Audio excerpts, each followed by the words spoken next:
What's going on everyone, SuperaTom here, and so Yae Miko is right around the corner, and in today's video there are 5 things you need to consider before pulling for Yae Miko, especially if you are a free-to-play player. Now, before we move into the video, I would just want to let you know that once the channel hits 10,000 subs, I will be doing a character giveaway, and so Yae Miko is coming up. If we get to 10,000 subs during her banner, one of you is getting Yae Miko for free. So if you would like to win Yae Miko, be sure to subscribe to the channel, turn on the bell notification, and enter my Discord server where the giveaway will be held. The faster we get to 10,000 subs, the faster you will be getting Yae Miko for free. Now, we don't have a lot of participants yet, so your chance of winning is pretty high. Link to the Discord server in the description below, and I will see you there. With that, let's jump into the video.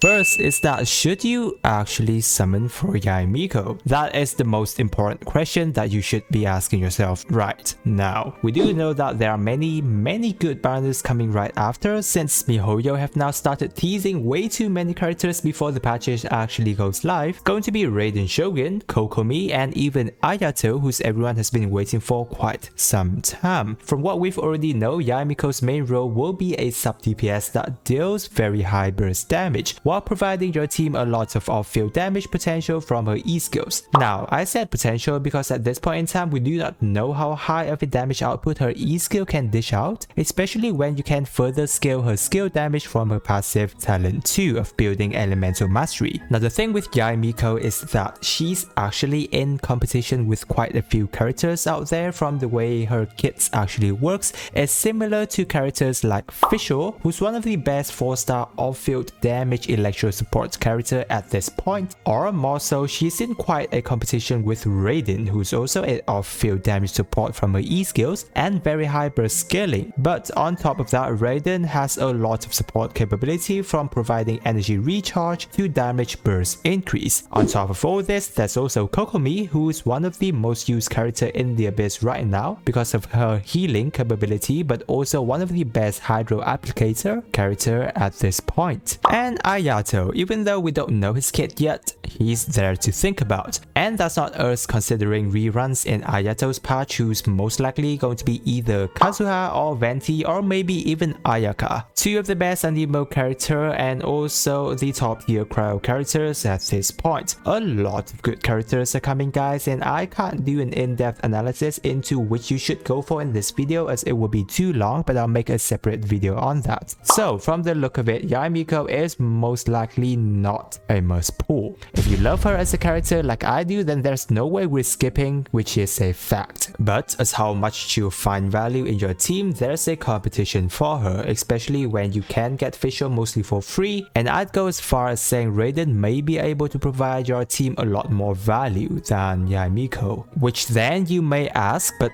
Tom, I can actually use both Yae Miko and Raiden on the same team, in which I say sure. Of course you can. This duo may become one of the best Electro team. But again, the question is, can you actually afford both characters if you have neither of them at this point? Even more so when both characters are back to back. So it's something for you to consider. My saying right now is that if you're considering without a sure yes that you like Miko as a character, then just hold back a bit, test her out, and look into some official reviews on her gameplay and make the decision then. That's my best advice I can give at this point. Secondly, we got to see Yae Miko's banner, in which I would say I'm pretty proud that our Supra gang was able to predict her banner almost correct. And so there's Fischl, Diona, and Soma. 3 really good support characters out there, in which we finally have Fischl again after a long time of disappearance. Now, from the 3 characters, Soma actually makes the most sense of being here because he hasn't been back for quite a while. Plus, he's a shielder with pyro application, so it's good for Yae Miko's overload. As for Diona, she's in quite a weird position. I get that she's one of the best shielder and healer in the game, but having her here doesn't make sense with Yae Miko. However, it's still a benefit for you if you get Diona in the process, so that's a plus. Fischl being here on the banner is, I would say, a treat from MiHoYo giving to us, especially for free-to-play player, because if you happen to miss Yae Miko but get Fischl, then she can still potentially take Yae Miko's place, so it's not too beneficial for MiHoYo, but she's here after a very long time and on a banner that many of us will be pulling. That's really good for us. Better yet, you can have both Yae Miko and Fisher on the same team for a lot of off-field damage and electro resonance, helping Yae Miko a lot with her energy burst cost. Not to mention, Fisher herself can provide a lot of particles also. And so, even if you're not going to be pulling for Yae Miko, the 4-star characters on this banners are very good. So if you're not near pity, you can do a field pull and try to snipe their constellation even if you have these 4-star characters before. Next is the weapon banners this time good?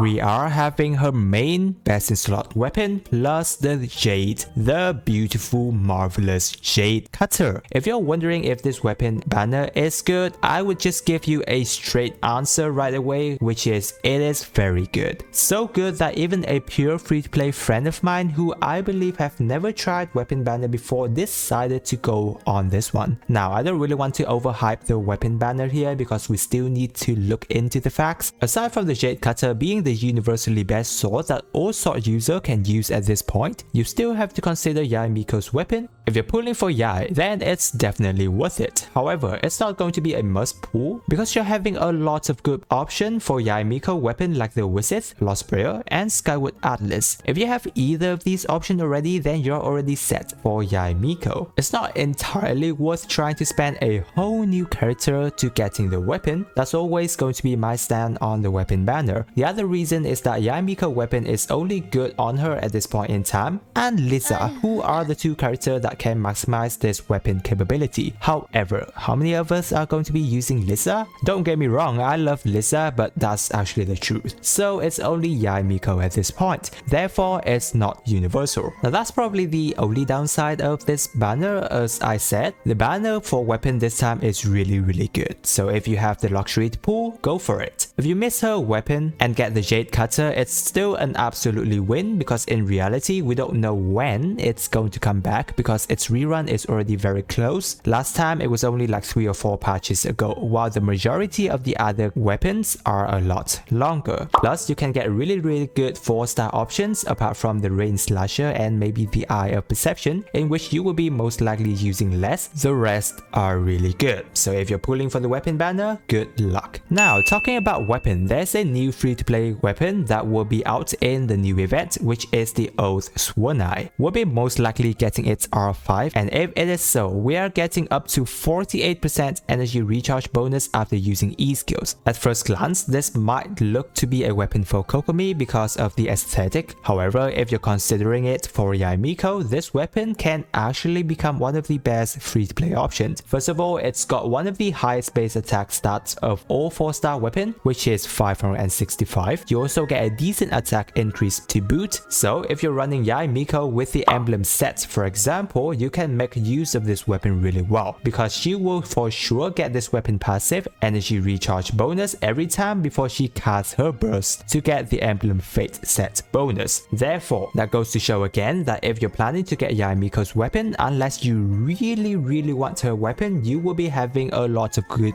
card list option to use for her. Better that and save up for the upcoming characters, I would say, for you free-to-play player. Number 5 is about Yae Miko's talent priorities. Now, here's one of the big things that I've seen some of us forgot is that you will not be able to crown Yae Miko instantly from the week she is out. Why? Because you will be using Raiden Shogun's new weekly boss materials. The maximum you'll be getting is 3 mat if you are lucky, which comes into the question of which talent you should prioritize for Yae Miko. And let us say that you're like the majority of us and get 2 mat. Remember that leveling up from 6 to 7 requires 1, and there's another from level 7 to level 8. There is no way you can get up to level 9 even if you get 3 mats. So you have 2 options to either get 1 talent to level 8 or 2 talents to level 7. Obviously it's going to be your choice, but most definitely you're not going to be using for her normal attack talent because unless you're DPSing her, it's not her main priority. That comes down to either her burst or skills. So if you want to focus on her E skills for more off field, go for talent talent level 8, while more burst damage than talent level 8 on her burst skill. Spread them out to 7-7 if you want more consistent damage overall. Now personally for me, I'll probably just go for burst damage to talent level 8 because I'll be using her more of a sub DPS burst as I already have a lot of off-field damage characters. And so Yae Miko is definitely an interesting character to be playing, but as a free-to-play player, you should consider these 5 things we've talked about in the video to make sure you get the most out of your Primo Gems and your account. I hope that the video have been of helpful to you. Good luck to you if you're going for Yae Miko. And don't forget guys, I'm giving away Yae Miko once the channel hits 10,000 subs, so don't forget to hit that subscribe button to get the channel there faster. It's the best way to support me for free if you enjoy my content and have your chance of getting Yae Miko. With that, I wish you a super day and I will see you on the next video.